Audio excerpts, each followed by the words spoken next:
আইন উপদেষ্টা সহ কয়েকজন উপদেষ্টা, পরিবেশ উপদেষ্টা তারা সচিবালয়ে এসেছেন।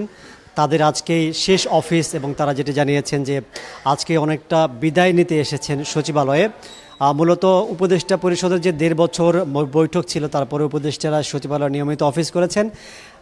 তাদের বিদায় দেবার পাশাপাশি যারা কর্মকর্তা আছেন তাদের প্রস্তুতি শুরু হয়েছে। নতুন যারা মন্ত্রী প্রতিমন্ত্রী হবেন তাদেরকে বরণ করবার জন্য তাদের নেম প্লেট থেকে শুরু করে তাদের যে অফিস রুম আছে সেগুলো আবার নতুন করে সাজানো হবে।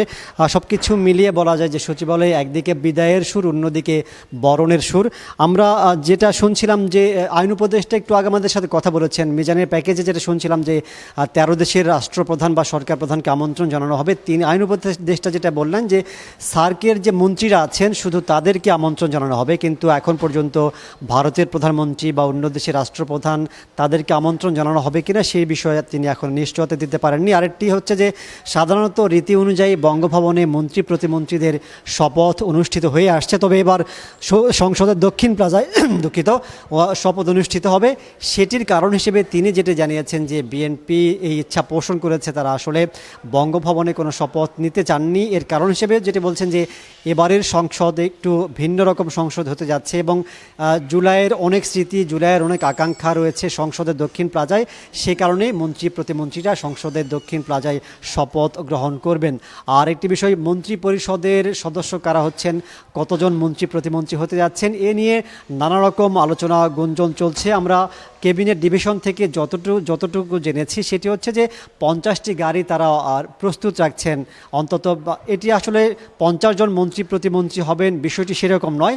সাধারণত ক্যাবিনেট একটু বেশি গাড়ি প্রস্তুত করে রাখে। একটু যদি হিসেব দেই, সর্বশেষ আওয়ামী লীগের যে মন্ত্রিসভা ছিল সেখানে 44 জন মন্ত্রী প্রতিমন্ত্রী ছিলেন। এর মধ্যে 25 জন ছিলেন মন্ত্রী আর 18 জন ছিলেন প্রতিমন্ত্রী, একজন প্রধানমন্ত্রী, সব মিলিয়ে 44 জন ছিলেন।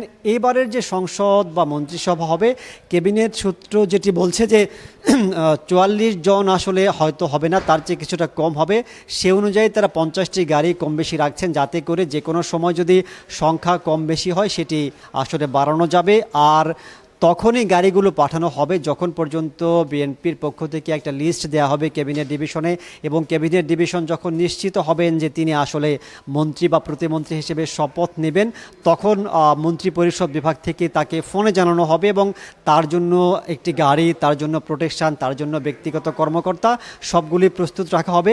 তিনি যদি মনে করেন যে তিনি যে বাসভবন বা যেখানে থাকবেন সেখানে সেই গাড়িটি পৌঁছে যাবে, সেটি করা হবে। অথবা তিনি যদি মনে করেন যে শপথের পর গাড়ি বা অন্যান্য সরকারি সুবিধাগুলো নেবেন, সেটিও প্রস্তুত করে রাখা হচ্ছে। অর্থাৎ সব কিছু মিলিয়ে বলা যায় যে ত্রয়োদশ সংসদ নির্বাচনে নির্বাচিত যারা হয়েছেন, মন্ত্রী যারা হবেন, তাদের জন্য সচিবালয় প্রস্তুত, গাড়ি প্রস্তুত, শুধুমাত্র এখন সময়ের অপেক্ষা।